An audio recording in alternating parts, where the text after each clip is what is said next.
Afghan Army and police salaries support extended families, even entire villages, but at a staggering price in lives.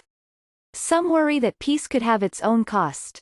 Shemal, Afghanistan. Janat Bibi sent a son and 2 grandsons to the Afghan National Police Force to fight the Taliban. All 3 returned home last year in coffins, borne up to a cemetery high above their mountainside village of mud and stone. The village, Shemal, has only about 3,000 residents, but it has lost nearly 60 police officers and soldiers in combat, at once devastating and impoverishing the hamlet. They had no choice except to join, because we have no other way to earn a living here, Ms. Bibi said of her son and grandsons. They left behind 17 children whom she must now feed, clothe and educate. Afghanistan's war is killing at a staggering rate.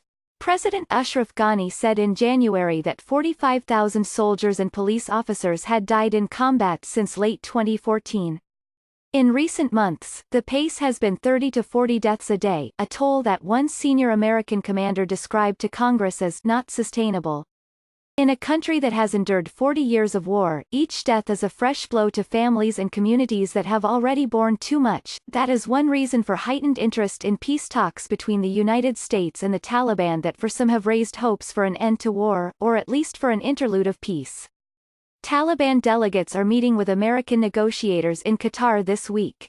But parents like Ms. Bibi and Shen Gul, 70, who lost 2 policemen's sons to Taliban ambushes in northern Afghanistan, are uneasy about what peace might bring.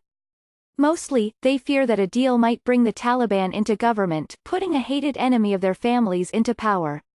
But there is also the worry that a truce might lead to reprisals against their family members in the security forces, or end their jobs and the salaries that have become so important to their families. If they dissolve the army, the Taliban may kill them, Mr. Gul said of his 5 sons who still serve in the security forces. Many soldiers and police officers say they join out of patriotism and a sense of national duty. But their salaries also sustain extended families and, in villages like Shemal, an entire local economy. We depend so much on their salaries, without them, we have nothing, said Malik Ajmer Khan, 53, a village elder whose own son is among some 300 village men he said have joined the security forces in the 18-year war. Mr. Khan said the village cannot survive solely on its wheat and corn crops, or on the goats that roam steep mountain paths leading to the village. Accessible by car and then by foot via a muddy track beneath the snow-dusted peaks of eastern Afghanistan, Shemal is so remote that Mr. Khan said some villagers have never visited nearby Jalalabad, or any city. Ms. Bibi said she had to sell her home after her son and grandsons were killed in a Taliban ambush on their outpost in Zabul province a year ago. Her husband died fighting the Soviets in the 1980s, she said. By Afghan custom, she now heads an extended family that includes the dead policeman's 3 widows. Surrounded by her grandchildren and great-grandchildren, Ms. Bibi wore pink sneakers and a robe fastened with a plastic hair clip. She held the youngest, Gulab, an infant whose name means roses. She was born after her father died. I always had a great worry that I would lose one of the men in our family, but I never expected to lose all 3 at once, Ms. Bibi said. Police officers, who are frequently in combat but are not usually as heavily armed as members of the army, suffer higher casualty rates than soldiers do. They are often the last line of defense at small, rural outposts that are vulnerable to being overrun by the Taliban in the face of 1,700 insurgent attacks a month nationwide late last year.